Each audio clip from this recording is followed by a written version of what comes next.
Ketika dilihat Rahel bahwa ia tidak melahirkan anak bagi Yakub, cemburulah ia kepada kakaknya itu, lalu berkata kepada Yakub, "Berikanlah kepadaku anak, kalau tidak, aku akan mati." Maka bangkitlah amarah Yakub terhadap Rahel, dan ia berkata, "Akukah pengganti Allah yang telah menghalangi engkau mengandung?" Kata Rahel, "Ini Bilha, budakku perempuan. Hampirilah dia, supaya ia melahirkan anak di pangkuanku, dan supaya oleh dia aku pun mempunyai keturunan." Maka diberikannya Bilha, budaknya itu, kepada Yakub menjadi istrinya, dan Yakub menghampiri budak itu. Bilha mengandung, lalu melahirkan seorang anak laki-laki bagi Yakub. Berkatalah Rahel, "Allah telah memberikan keadilan kepadaku, juga telah didengarkannya permohonanku, dan diberikannya kepadaku seorang anak laki-laki." Itulah sebabnya ia menamai anak itu Dan. Mengandung pulalah Bilha, budak perempuan Rahel, lalu melahirkan anak laki-laki yang kedua bagi Yakub. Berkatalah Rahel, "Aku telah sangat hebat bergulat dengan kakakku, dan aku pun menang." Maka ia menamai anak itu Naftali. Ketika dilihat Lea bahwa ia tidak melahirkan lagi, diambilnyalah Zilpa, budaknya perempuan, dan diberikannya kepada Yakub menjadi istrinya. Dan Zilpa, budak perempuan Lea, melahirkan seorang anak laki-laki bagi Yakub. Berkatalah Lea, "Mujur telah datang." Maka ia menamai anak itu Gad. Dan Zilpa, budak perempuan Lea, melahirkan anak laki-laki yang kedua bagi Yakub. Berkatalah Lea, "Aku ini berbahagia.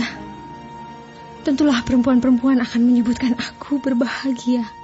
Maka ia menamai anak itu Asher. Ketika Ruben pada musim menuai gandum pergi berjalan-jalan, didapatinyalah di padang buah Dudaim, lalu dibawanya kepada Lea ibunya. Kata Rahel kepada Lea, "Berilah aku beberapa buah dudaim yang didapat oleh anakmu itu." Jawab Lea kepadanya, "Apakah belum cukup bagimu mengambil suamiku? Sekarang pula mau mengambil lagi buah dudaim anakku?" Kata Rahel, "Kalau begitu, biarlah ia tidur dengan engkau pada malam ini, sebagai ganti buah dudaim anakmu itu."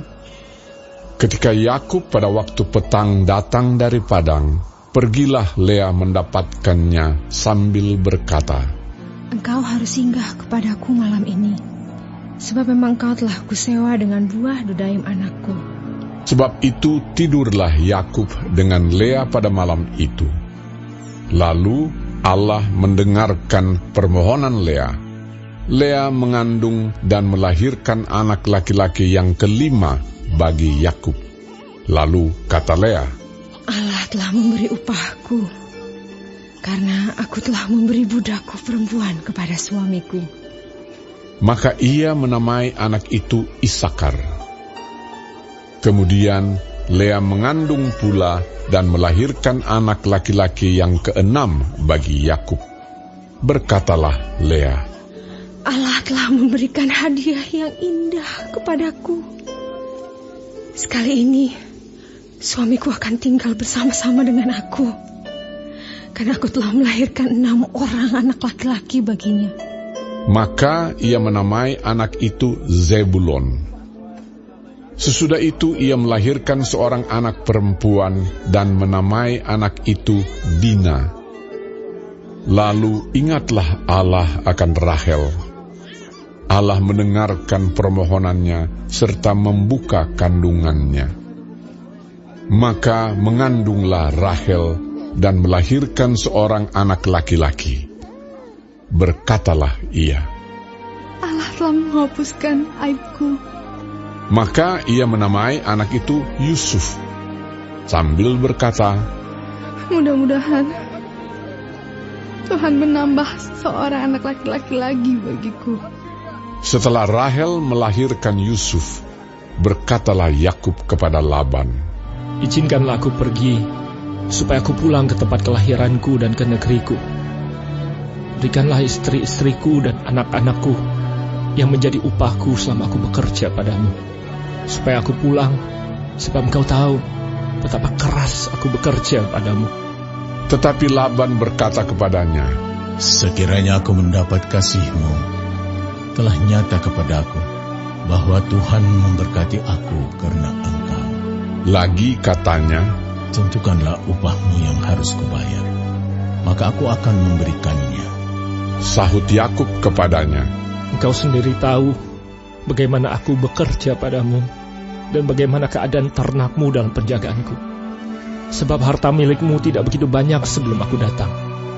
Tetapi sekarang telah berkembang dengan sangat, dan Tuhan telah memberkati engkau sejak aku berada di sini.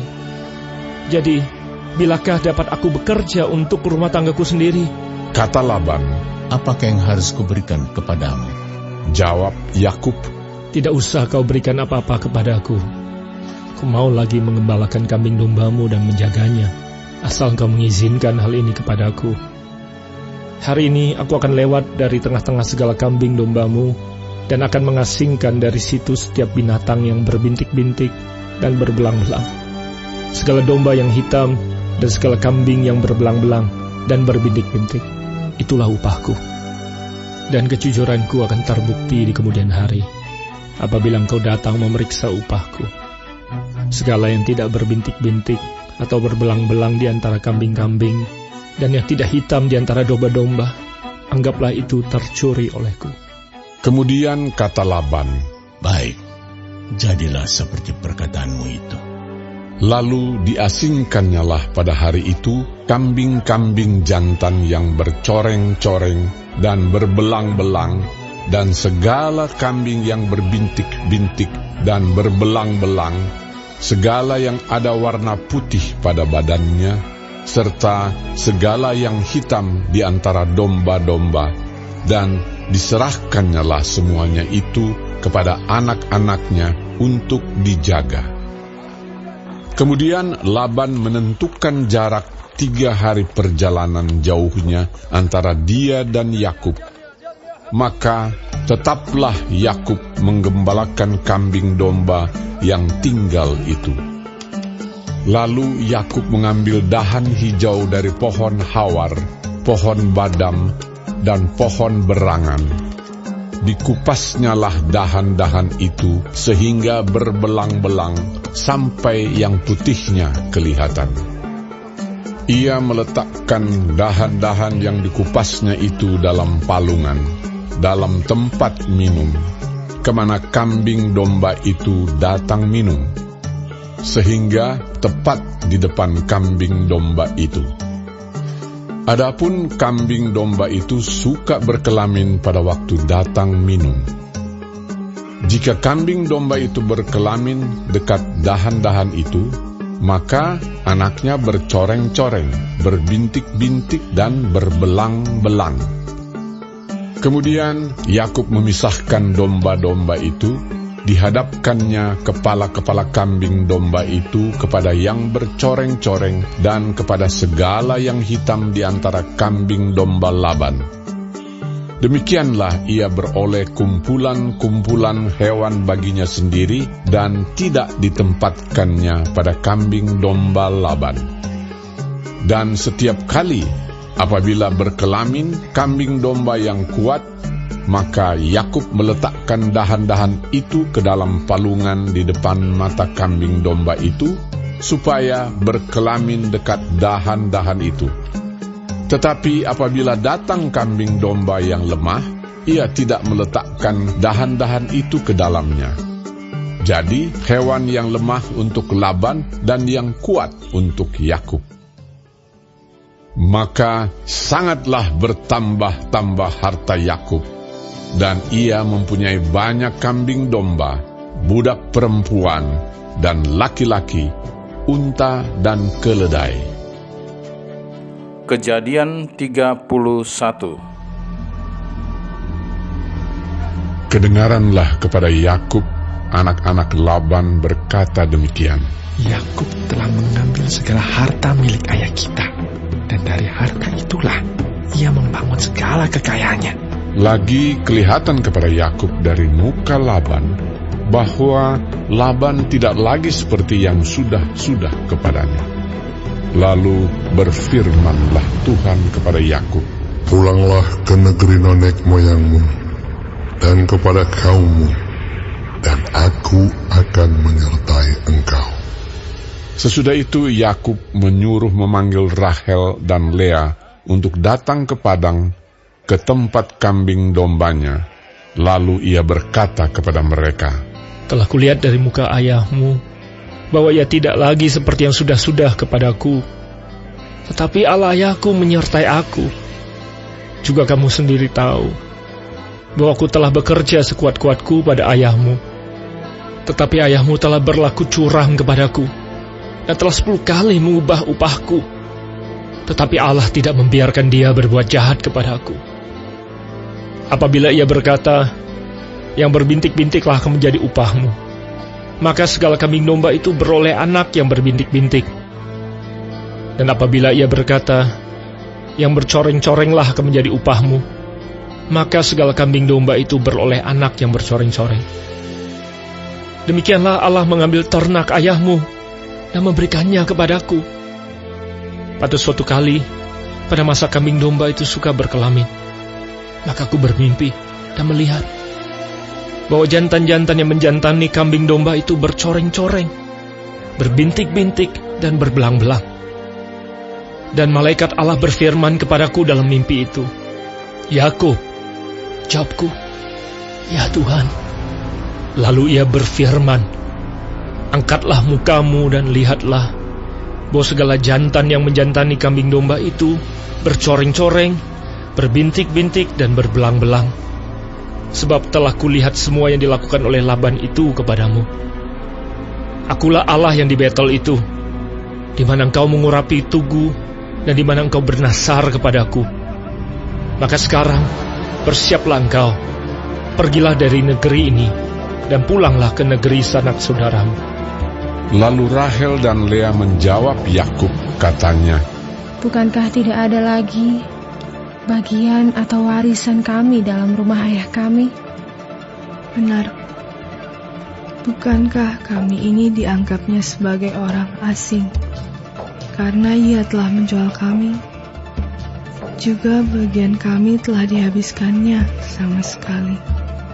Tetapi segala kekayaan yang telah diambil Allah dari ayah kami adalah milik kami dan anak-anak kami. Maka sekarang perbuatlah segala yang difirmankan Allah kepadamu." Lalu bersiaplah Yakub, dinaikkannya anak-anaknya dan istri-istrinya ke atas unta, digiringnya seluruh ternaknya dan segala apa yang telah diperolehnya, yakni ternak kepunyaannya yang telah diperolehnya di Padan Aram, dengan maksud pergi kepada Ishak ayahnya ke tanah Kanaan. Adapun Laban telah pergi menggunting bulu domba-dombanya.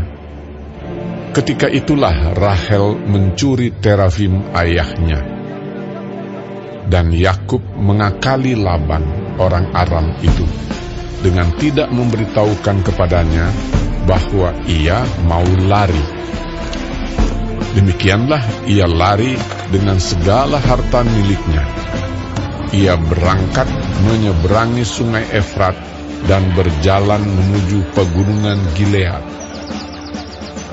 Ketika pada hari ketiga dikabarkan kepada Laban bahwa Yakub telah lari, dibawanyalah sanak saudaranya bersama-sama. Dikejarnya Yakub 7 hari perjalanan jauhnya. Lalu ia dapat menyusulnya di pegunungan Gilead. Pada waktu malam, datanglah Allah dalam suatu mimpi kepada Laban, orang Aram itu, serta berfirman kepadanya, "Jagalah baik-baik, supaya engkau jangan mengatai Yakub dengan sepatah kata pun." Ketika Laban sampai kepada Yakub, Yakub telah memasang kemahnya di pegunungan. Juga Laban dengan sanak saudaranya telah memasang kemahnya di pegunungan Gilead. Berkatalah Laban kepada Yakub, "Apakah yang kau perbuat ini? Maka engkau mengakali aku dan mengangkut anak-anakku perempuan sebagai orang tawanan. Mengapa engkau lari diam-diam dan mengakali aku? Mengapa engkau tidak memberitahu kepadaku, supaya aku mengantarkan engkau dengan sukacita dan nyanyian dengan rebana dan kecapi? Lagi pula engkau tidak memberikan aku kesempatan untuk mencium cucu-cucuku laki-laki dan anak-anakku perempuan. Memang bodoh perbuatanmu itu. Aku ini berkuasa untuk berbuat jahat kepadamu. Tetapi Allah ayahmu telah berfirman kepadaku tadi malam, jagalah baik-baik, jangan engkau mengatai Yakub dengan sepatah kata pun. Maka sekarang, kalau memang kau harus pergi semata-mata karena sangat rindu ke rumah ayahmu, mengapa engkau mencuri dewa-dewaku?" Lalu Yakub menjawab Laban, Aku takut, karena pikirku, jangan-jangan kau merampas anak-anakmu itu daripada aku. Tetapi pada siapa engkau menemui dewa-dewamu itu, janganlah ia hidup lagi. Periksalah di depan saudara-saudara kita segala barang yang ada padaku, dan ambillah barangmu. sebab Yakub tidak tahu bahwa Rahel yang mencuri terafim itu. Lalu masuklah Laban ke dalam kemah Yakub dan ke dalam kemah Lea dan ke dalam kemah kedua budak perempuan itu, tetapi terafim itu tidak ditemuinya. Setelah keluar dari kemah Lea, ia masuk ke dalam kemah Rahel. Tetapi Rahel telah mengambil terafim itu dan memasukkannya ke dalam pelana untanya dan duduk di atasnya. Laban menggeledah seluruh kemah itu, tetapi terafim itu tidak ditemuinya. Lalu kata Rahel kepada ayahnya, "Janganlah Bapa marah, karena aku tidak dapat bangun berdiri di depanmu, sebab aku sedang haid." Dan Laban mencari dengan teliti, tetapi ia tidak menemui terafim itu. Lalu hati Yakub panas, dan ia bertengkar dengan Laban. Ia berkata kepada Laban, Apakah kesalahanku? Apakah dosaku? Maka engkau memburu aku sehebat itu. Engkau telah menggeledah segala barangku. Sekarang apakah yang kau temui dari segala barang rumahmu? Letakkanlah di sini di depan saudara-saudaraku dan saudara-saudaramu, supaya mereka mengadili antara kita berdua. Selama 20 tahun ini, aku bersama-sama dengan engkau. Domba dan kambing betinamu tidak pernah keguguran, dan jantan dari kambing dombamu tidak pernah kumakan. Yang diterkam oleh binatang buas tidak pernah kubawa kepadamu. Aku sendiri yang menggantinya. Yang dicuri orang, baik waktu siang, baik waktu malam, selalu engkau tuntut daripadaku. Aku dimakan panas hari waktu siang, dan kedinginan waktu malam, dan mataku jauh daripada tertidur. Selama 20 tahun ini aku di rumahmu. Aku telah bekerja padamu 14 tahun lamanya untuk mendapat kedua anakmu, dan 6 tahun untuk mendapat ternakmu, dan engkau telah 10 kali mengubah upahku. Seandainya Allah ayahku, Allah Abraham, dan yang disegani oleh Ishak tidak menyertai aku, tentulah engkau sekarang membiarkan aku pergi dengan tangan hampa. Tetapi kesengsaranku dan jerih payahku telah diperhatikan Allah, dan Ia telah menjatuhkan putusan tadi malam. Lalu Laban menjawab Yakub, Perempuan-perempuan ini anakmu, dan anak-anak lelaki ini cucuku, dan ternak ini ternakku. Bahkan segala yang kau lihat di sini adalah milikku. Jadi apakah yang dapat kuperbuat sekarang kepada anak-anakku ini, atau kepada anak-anak yang dilahirkan mereka?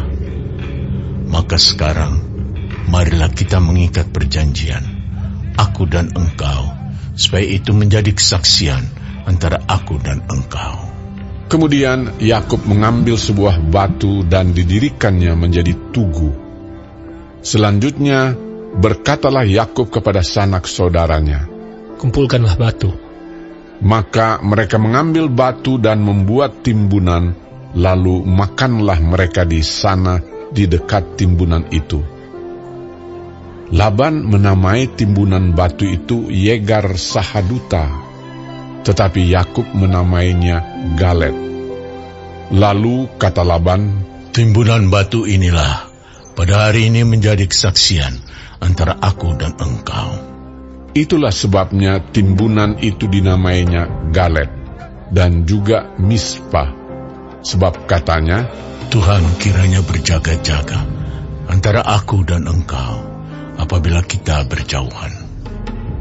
Jika engkau mengaibkan anak-anakku, dan jika engkau mengambil istri lain di samping anak-anakku itu, ingatlah, walaupun tidak ada orang dekat kita, Allah juga yang menjadi saksi antara aku dan engkau. Selanjutnya kata Laban kepada Yakub, inilah timbunan batu, dan inilah tugu yang kudirikan antara aku dan engkau. Timbunan batu dan tugu inilah menjadi kesaksian bahwa aku tidak akan melewati timbunan batu ini mendapatkan engkau, dan bahwa engkau pun tidak akan melewati timbunan batu dan tugu ini mendapatkan aku dengan berniat jahat. Allah Abraham dan Allah Nahor, Allah ayah mereka, kiranya menjadi hakim antara kita. Lalu Yakub bersumpah demi yang disegani oleh Ishak, ayahnya. Dan Yakub mempersembahkan korban sembelihan di gunung itu. Ia mengundang makan sanak saudaranya, lalu mereka makan serta bermalam di gunung itu. Keesokan harinya, pagi-pagi, Laban mencium cucu-cucunya dan anak-anaknya, serta memberkati mereka. Kemudian pulanglah Laban kembali ke tempat tinggalnya. Kejadian 32.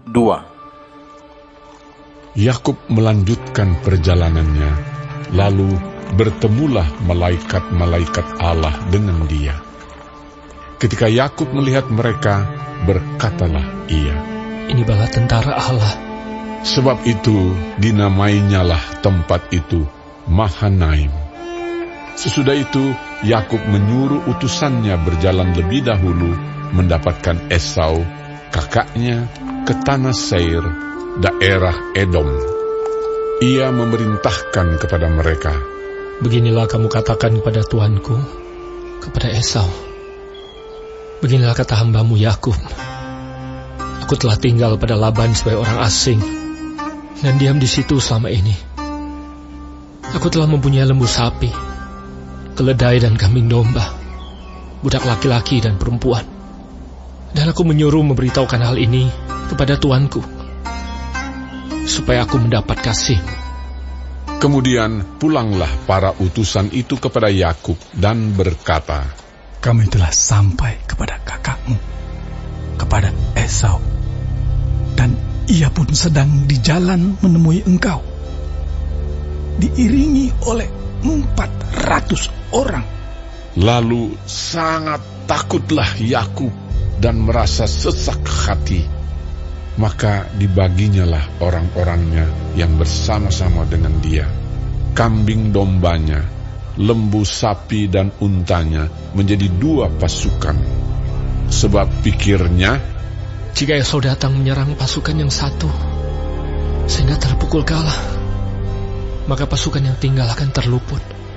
Kemudian berkatalah Yakub, ya Allah nenekku Abraham dan Allah ayahku Ishak, ya Tuhan yang telah berfirman kepadaku, pulanglah ke negerimu serta kepada sanak saudaramu, dan aku akan berbuat baik kepadamu. Sekali-kali aku tidak layak untuk menerima segala kasih dan kesetiaan yang kau tunjukkan kepada hambamu ini. Sebab aku membawa hanya tongkatku ini waktu aku menyeberangi sungai Yordan ini. tetapi sekarang telah menjadi 2 pasukan. Lepaskanlah kiranya aku dari tangan kakakku, dari tangan Esau, sebab aku takut kepadanya. Jangan-jangan ia datang membunuh aku, juga ibu-ibu dengan anak-anaknya. Bukankah engkau telah berfirman, tentu aku akan berbuat baik kepadamu dan menjadikan keturunanmu sebagai pasir di laut, yang karena banyaknya tidak dapat dihitung. Lalu bermalamlah ia di sana pada malam itu. Kemudian diambilnyalah dari apa yang ada padanya suatu persembahan untuk Esau kakaknya, yaitu 200 kambing betina dan 20 kambing jantan, 200 domba betina dan 20 domba jantan, 30 unta yang sedang menyusui beserta anak-anaknya, 40 lembu betina dan 10 lembu jantan, 20 keledai betina dan 10 keledai jantan. Diserahkannyalah semuanya itu kepada budak-budaknya untuk dijaga, tiap-tiap kumpulan tersendiri, dan ia berkata kepada mereka, Berjalanlah kamu lebih dahulu, dan jagalah supaya ada jarak antara kumpulan yang satu dengan kumpulan yang lain. Diperintahkannyalah kepada yang paling di muka.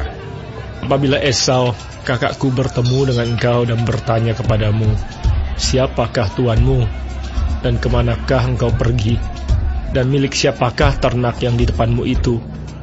Jawablah, milik hambamu Yakub. Inilah persembahan yang dikirim kepada tuanku Esau, dan Yakub sendiri pun ada di belakang kami. Begitulah diperintahkannya, baik kepada yang kedua maupun kepada yang ketiga, dan kepada sekalian orang yang berjalan menggiring kumpulan hewan itu. Katanya, Seperti perkataanku tadilah, kamu katakan kepada Esau apabila kamu berjumpa dengan dia. Dan kamu harus mengatakan juga, hambamu Yakub sendiri ada di belakang kami. sebab pikir Yakub, Baiklah, aku mendamaikan hatinya dengan persembahan yang diantarkan lebih dahulu. Kemudian barulah aku akan melihat mukanya. Mungkin ia akan menerima aku dengan baik. Jadi persembahan itu diantarkan lebih dahulu, tetapi ia sendiri bermalam pada malam itu di tempat perkemahannya. Pada malam itu Yakub bangun dan ia membawa kedua istrinya, kedua budaknya perempuan dan ke-11 anaknya, dan menyeberang di tempat penyeberangan sungai Yabok. Sesudah ia menyeberangkan mereka, ia menyeberangkan juga segala miliknya. Lalu tinggallah Yakub seorang diri, dan seorang laki-laki bergulat dengan dia sampai fajar menyingsing. Ketika orang itu melihat bahwa ia tidak dapat mengalahkannya, ia memukul sendi pangkal paha Yakub, sehingga sendi pangkal paha itu terpelecok ketika ia bergulat dengan orang itu. Lalu kata orang itu, Biarkanlah aku pergi, karena fajar telah menyingsing. Sahut Yakub, Aku tidak akan membiarkan kau pergi jika engkau tidak memberkati aku. Bertanyalah orang itu kepadanya. Siapakah namamu? Sahutnya, Yakub. lalu kata orang itu, Namamu tidak akan disebutkan lagi Yakub, tetapi Israel, sebab engkau telah bergumul melawan Allah dan manusia, dan engkau menang. Bertanyalah Yakub, Katakanlah juga namamu. tetapi sahutnya, Mengapa engkau menanyakan namaku? lalu diberkatinyalah Yakub di situ. Yakub menamai tempat itu Peniel, sebab katanya, Aku telah melihat Allah berhadapan muka, tetapi nyawaku tertolong. Lalu tampaklah kepadanya matahari terbit, ketika ia telah melewati Peniel, dan Yakub pincang karena pangkal pahanya. Itulah sebabnya sampai sekarang orang Israel tidak memakan daging yang menutupi sendi pangkal paha, karena dia telah memukul sendi pangkal paha Yakub pada otot pangkal pahanya.